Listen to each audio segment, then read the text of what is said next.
ಕನಕಪುರ ಕಾವೇರಿ ಜಲಾನಯನ ಪ್ರದೇಶದಲ್ಲಿ ಭಾರೀ ಮಳೆಯಾಗುತ್ತಿರುವ ಹಿನ್ನೆಲೆಯಲ್ಲಿ ಕೆಆರ್ಎಸ್ ಜಲಾಶಯ, ಕಬಿನಿ ಹಾಗೂ ಆರಂಗಿ ಜಲಾಶಯಗಳಿಂದ 3,000ಕ್ಕೂ ಹೆಚ್ಚು ಕ್ಯೂಸೆಕ್ಸ್ ಪ್ರಮಾಣದ ನೀರನ್ನು ಹೊರಬಿಡಲಾಗುತ್ತಿದೆ.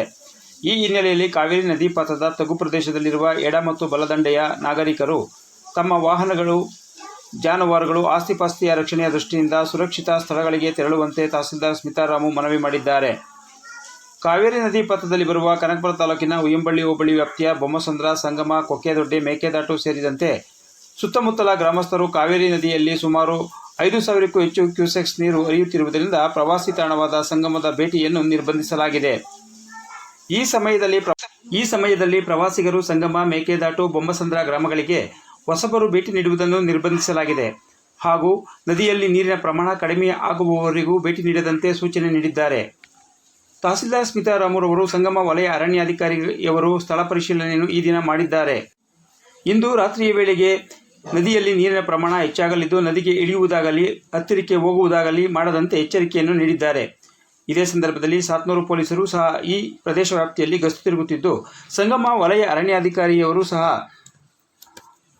ತಮ್ಮ ಸಿಬ್ಬಂದಿಯನ್ನು ಹೆಚ್ಚಿನ ಸಂಖ್ಯೆಯಲ್ಲಿ ನೇಮಿಸಿದ್ದಾರೆ. ಈ ಭಾಗ ಅರ್ಕಾವತಿ ಜಲಾಶಯ ನದಿ ಇದು ಆರೋಬಲೆ ಡ್ಯಾಮಿನಿಂದ ಈಗ ಅರ್ಕಾವತಿ ನದಿ ಈಗ ಸಂಗಮ ಕಾವೇರಿ ನದಿಯ ಸಂಗಮ ಪ್ರದೇಶ ಇದು.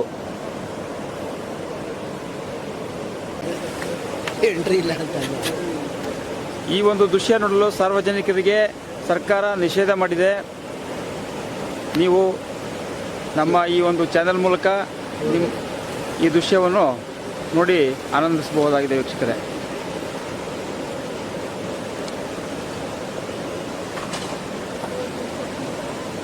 ನೋಡಿ, ಈಗ ಈ ಮಾರ್ಗವಾಗಿ ಕಾವೇರಿ ನದಿ ತಮಿಳುನಾಡಿಗೆ ಮೆಟ್ಟೂರು ಡ್ಯಾಮ್ಗೆ ಸೇರ್ತಾ ಇದೆ.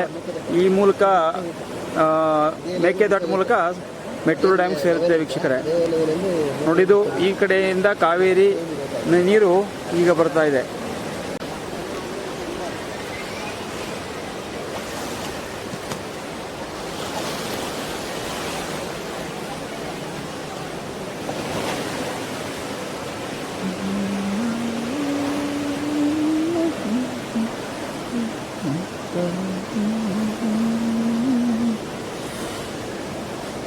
ವೀಕ್ಷಕರೇ, ಈ ದಿನ ಕನಕಪುರ ತಾಲೂಕಿನ ಉಯ್ಯಂಬಳ್ಳಿ ಹೋಬಳಿಗೆ ಸೇರಿದ ಸಂಗಮದಲ್ಲಿ ಕಾವೇರಿ, ಕಬಿನಿ ಜಲಾಶಯಗಳಿಂದ ಬಿಟ್ಟಂಥ ನೀರು ಹರಿದು ಬರ್ತಾ ಇದೆ. ನಾಳೆ ಬೆಳಗ್ಗೆ ಸುಮಾರು 30,000 ಕ್ಯೂಸೆಕ್ಸ್ ನೀರಷ್ಟು ಮತ್ತೆ ಈ ನದಿಗೆ ಬಂದು ಮೇಕೆದಾಟು ಮೂಲಕ ತಮಿಳುನಾಡಿಗೆ ಸೇರುತ್ತೆ.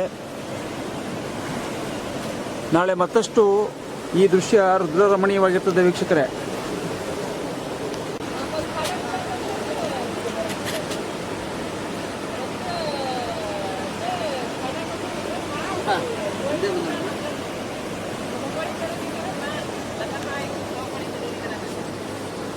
नरकोड़ी बोल रही थी कोणते खेस आणि बोलू पटका गाडी म्हणते नरकोड़ी